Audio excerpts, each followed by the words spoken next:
kid is misbehaving, would you believe that the child has a demon in them and that they would need to be exorcised? Or would you maybe believe that they're actually being little kids? I would think they were just being like little kids. Really? If they're misbehaving? Mm-hmm. Is that what you said? Yes, if they misbehave. I mean, kids misbehave depending on how you raise them. Let's just take it with a grain of salt. I'm not a parent. Welcome to our podcast. I am your host, Amadi, and with me is my ever-grinning friend, The Grin. This is a place where we don't shy away from gruesome details, where some cases may be triggering and hard to hear. So get yourself in the right frame of mind and let's talk about dark shit. Let's do it. So we were talking about Jessica Mast, born May 22nd, 2016 in Lincoln, Missouri. Jessica is the eldest of two little siblings. She has a 2-year-old brother and a year-old or under a year-old baby brother. She is the daughter to James and Mary Mast. This family is a church-going family. They attended an Anabaptist Christian church. So something that I found interesting about this religion is their punishment towards children. Anabaptist, I guess, is almost the same as Mennonites, which I didn't know what a Mennonite was either. I guess it's all Mennonites and Amish all come from Anabaptist. Really? Yes. I've never heard of Anabaptist. I've never heard. I guess so. This religion, you know how in Baptists they baptize the children. You know, they start from when you're younger. Mm-hmm. Anabaptists, they baptize when they're adults. Yeah. Like I think it means again. Okay. So they do it when they're adults. And they don't baptize children because they want the children to be old enough to be aware and this is what they want to do. Like be a part of God. So they think the kids are just too innocent for that yet. Still, I don't know if innocent's the right word, but they don't baptize when they're kids. Okay. So the thing about this religion that I saw was a little bit weird is their punishment towards children. Okay. So they have this thing called spare the rod and spoil the child. Do you know what that is? No. Okay. So it's if children are not physically punished when they do something wrong, their personal development will suffer. That's what that means. So I read that they would spank their children with anything but their hands because their hands are used for loving them and being nurturing. So this is to train them before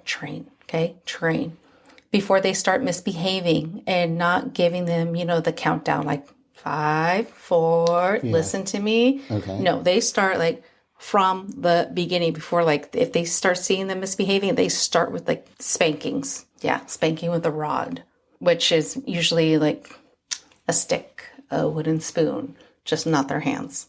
So that's what I thought was interesting with this. Okay, so we're going to start in 2020 with James and Mary Mast. Okay. They both attended this Anabaptist church when they met this troubled teen. She's not an actual teen.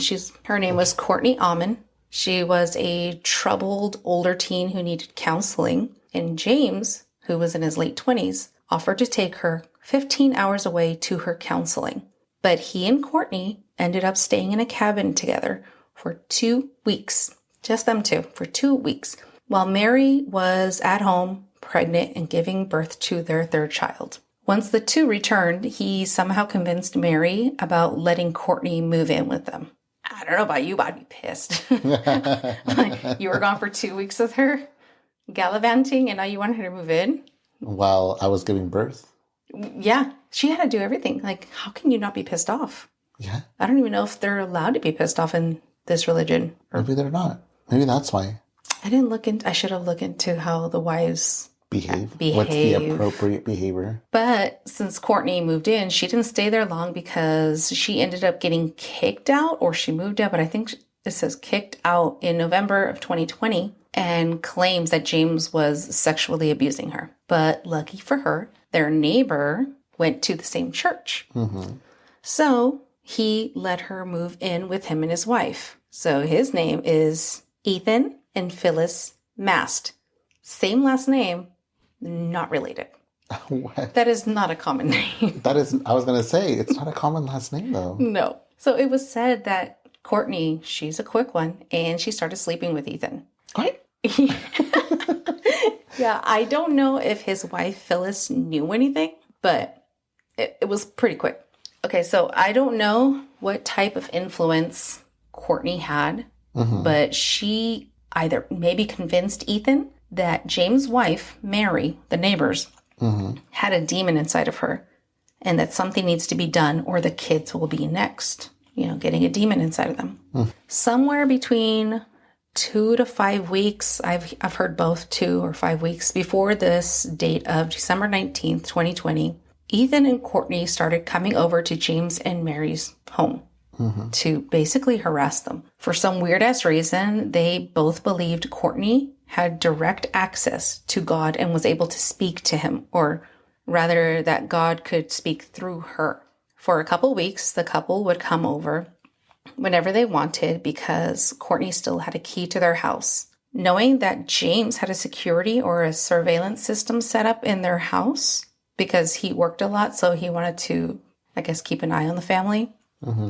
Courtney and Ethan decided that this family needed punishment because Courtney was able to look on the surveillance through her phone. I don't know why, I don't know how, but she had the passcode to actually get into the security system and see what they're all doing. Their reason for watching them in the cameras was because James wasn't there to, quotation, train the kids when they misbehave. God. Train them, okay? So while Courtney and Ethan would look at their video, Courtney, as seen in the cameras, she would hint to Ethan to where the cameras are. There was one in the kitchen and one in the doorway. She would hint to him to go shut them off. So whatever they were going to do wasn't recorded. They would deal their punishments towards the whole family, excluding the newborn, even down to the 2-year-old. Just because he was misbehaving or doing what little 2-year-olds do and being curious and getting into things, he would get punished. So she would just punish them just... Because they're misbehaving. They're bad. To her eyes. In her eyes, yes. Or they're just freaking evil people. They would punish the little boy with, how I said in the beginning, with a rod, which was a wooden spoon, and spank him viciously and would not let Mary do any punishing because it was the job of James, the father, but he wasn't doing his job, so they had to do it. But, Mary had a demon inside of her, or so they say, so they would, of course, beat Mary as well. But it wasn't with a wooden spoon for Mary. They actually beat her, bruises all over. Now, you may ask yourself, why didn't they tell someone? Why didn't they go to the police? How come nobody knew about it? Well, Ethan and Courtney told them if they ever told anybody that they would go to hell and that they will pin everything on them. Plus, on Ethan's phone, they had a video of Mary, which they told her to. There's a video of Mary punishing the 2-year-old with a wooden spoon and started to yell at him when he would try to take the spoon away from her. I don't know if that's maybe a reason too, but holding something over their head. And they told James that they would beat him up, so he was afraid to go tell the police because he didn't want to get beaten up. What? I am confused. Right? It sounds like they're children, being scared of adults. So we are on the day now of December 19th. It is 8 a.m. Ethan and Courtney both come over. They look at the cameras. They shut them off. They would see that the 2-year-old was getting on top of the counters, and this is a no-no. So they end up spanking him with a wooden spoon on his bottom, midsection, upper thighs, hard enough to just leave all these bruises. They even assaulted Mary. James, he was home, and he didn't do anything. All he did was stay there and watch his family being beaten by these two. Next, they start on 4-year-old Jessica, the main reason for our story, but not until leaving for 5 hours and then coming back. According to Benton County Sheriff Eric Knox, when he spoke with Ozarks First, that he can only speculate that this was all manipulation and skewed religious beliefs, because the couple started to beat Jessica and they wouldn't stop. They said that she had a demon in her, and in the cameras, they saw her misbehaving. Ethan made her lay flat on the floor, face down, and started beating her with a belt. He wouldn't stop. She even at one point did get up. This part's hard. And she started running for her parents to help her, but all they did was run away from her. They didn't help her. Because to their eyes, they thought that this little girl was actually possessed? Because Ethan and Courtney told them, don't help her. So they freaking listened. Jessica, she was running after her parents while Ethan was chasing her and beating her at the same time while she was chasing them. Mary, afterwards, she ends up telling the police, this is on quotes, "It's hard when you try to run away from your little girl." My voice is cracking now. They tell James, Ethan and Courtney, they tell James and Mary to not help her because they're cowards. They listen to her and they listen to them, and they ran like it was a game from poor little Jessica. They then tell Mary to grab Jessica, take her outside to the pond, and dunk her in it. Okay, this is Missouri. This is December. It's freaking cold. I was going to say, it's freezing. Yes, that night the temperature was 38 degrees. So you can imagine how cold the water must have been. Mary kept her in there until Ethan and Courtney told her she can come out. When they did tell her to take Jessica out, she was almost lifeless and cold as ice. She placed her on the bank of the pond. They told Mary to stay in the water a bit longer, and she can come out when they tell her. They tell James to come and get Jessica and bring her inside. Ethan then begins to beat Jessica again and yelling at her to stand up, but this little girl, she couldn't. There was just like no strength in this poor little girl. After so much beating and not being able to stand longer, they tell James to bring her upstairs, but don't coddle her and don't give her love. It just pisses me off that they listen to these people. Mm-hmm. James brings her upstairs, and since she was cold as ice, he says he wrapped her in a pink sheets that she had on her bed. But for some freaking reason, I don't know why, there's no reason why, she's also naked. So after he wraps her up, he turns on the heater, and then he leaves a cup of water next to her. Wait, was she naked when they dunked her in the water? It does not say that she was naked when they dunked her. All it says is when she was found, she was wrapped up in the pink sheets and she was naked. So I feel like they must have like stripped her of her clothing when they were beating her, right? At some point. Maybe. Because it doesn't say what she was wearing that day. Okay. That night, James ends up calling 911 after Ethan and Courtney eventually end up leaving. So the officer, when he comes in to an emotionless James, and he asks, "Where's the child?"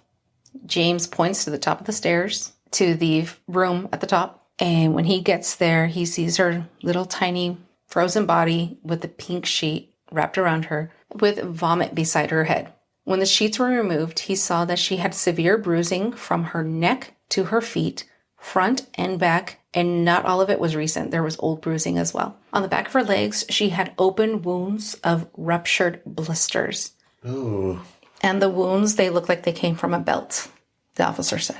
Now, that poor little girl, imagine being freaking hit that hard with a belt that it leaves wounds, open wounds. James tells the officer of, who did this all, that Ethan and Courtney, the neighbors, were at fault. He tells the officer that they were controlling him and that he was sick of it and thinks it was sick of them to do this. It sounds like a child talking. I'm so sick of being controlled by them. He asks if there was anybody else in the house, and he tells them that his wife Mary was in the other room. When he goes to check on Mary, Mary was with the baby, the newborn. Yeah. And on the side of her face, she had this big bruise.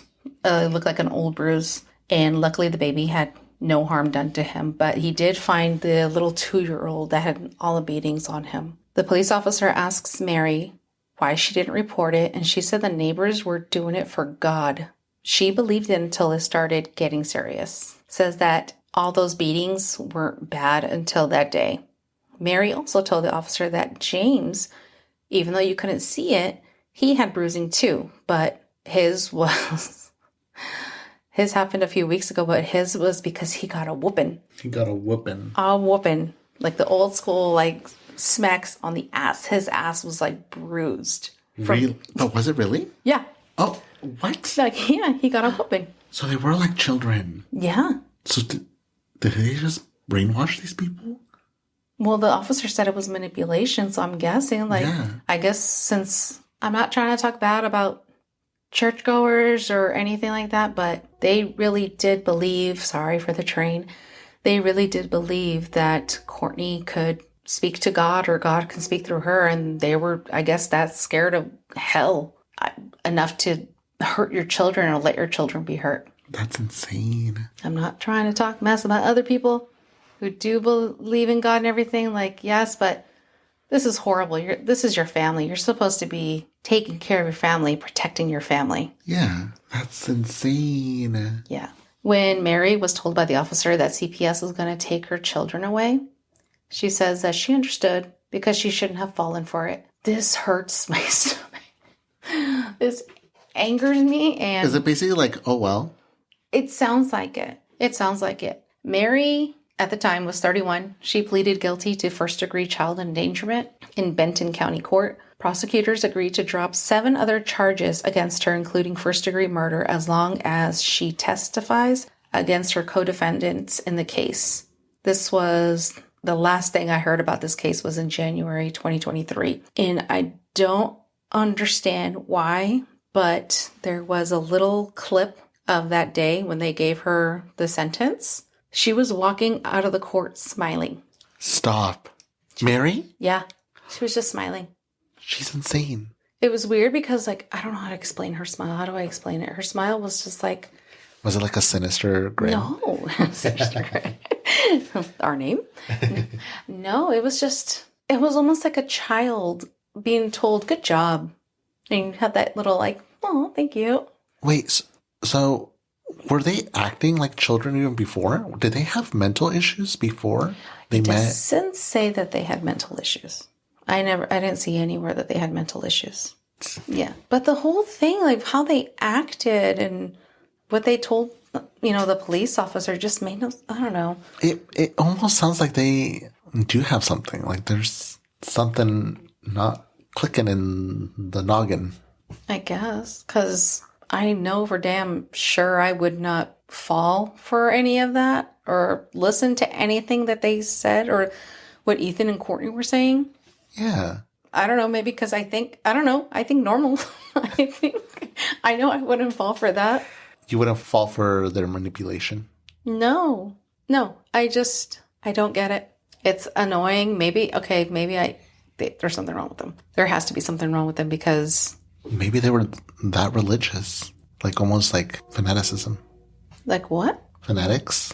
Like actually didn't believe this woman was like a vessel that you could communicate with through God or whatever it is that she told them. Yeah, that God speaks through her. Yeah. Yeah, again, maybe they were just that religious that they didn't want to risk it. And for that reason, listen to them. They were probably all-stars in church. No comment.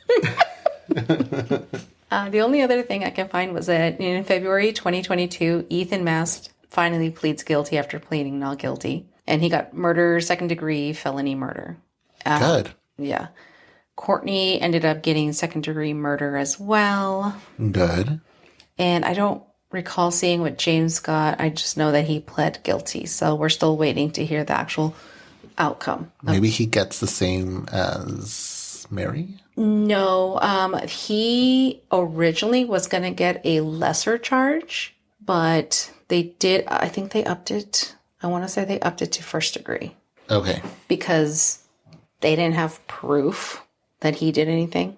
With Mary, they saw the video that she was beating her little 2-year-old. There was also talks of sexual assault towards Jessica, but that was dropped because there was no proof. Well, I mean, she didn't have her little clothes on.